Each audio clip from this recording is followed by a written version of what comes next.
Uh, Good evening, everyone. I want to first of all thank Bishop for convening this session. This is an important opportunity for the community to come together and talk about issues that are important to all of us. And of course, violence is one of those. My name is Kenny Anderson. I'm Director of Multicultural Affairs for the City of Huntsville. So I work directly with the Mayor's Office as a bridge between the Mayor's Office and the city on a lot of different issues, especially community issues.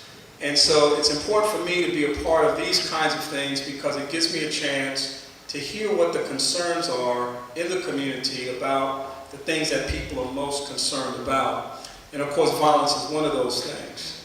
I would say just briefly, and I know I'd much rather say less about me and hear more from you in terms of questions and answers and having a meaningful dialogue, but I would just say this briefly, that everybody has a responsibility as it relates to violence in our communities.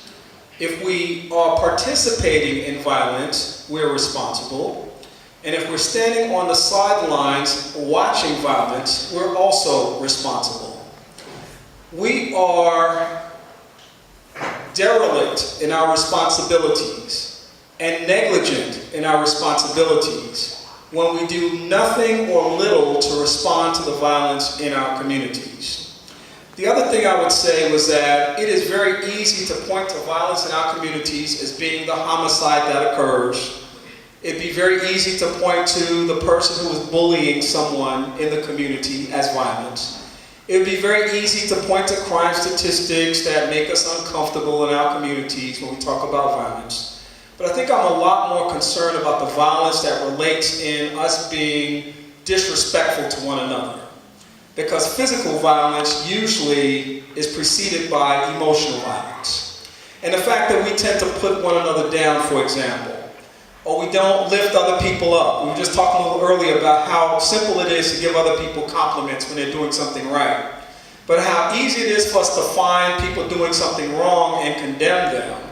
But when they're doing something right, we don't do enough to build them up. And so I think violence occurs in a lot of ways in our communities that we don't talk about enough. In fact, I heard a psychiatrist one time say something that I thought was so profound about violence. A lot of people were concerned about the escalating violence in society, and this psychiatrist, his name was Carl Bell, he's out of Chicago, he's one of the leading experts on violence in communities. He said, I'm less concerned about the violence that kids see on video games. I'm less concerned about the violence that kids see on TV and movies. I'm even less concerned about the violence that kids see in their communities as it relates to gang activity. He said, I'm more concerned about the violence that occurs in people's homes. The silent violence that so many people don't talk about. The kind of violence that so many people suffer from. Because it's those seeds that are sown that produce other acts of violence in our community that may be more visible. And so we got to look at violence in its totality. I'm glad this is being done in the context of a church setting. Because we act like, Bishop, that violence is not a part of our community when we go to church. We act like as if because we know God, or talk about God, or worship God, that we're immune from violence. The reality is that all of us are vulnerable to it.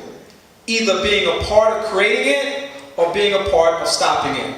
And the choice becomes ours.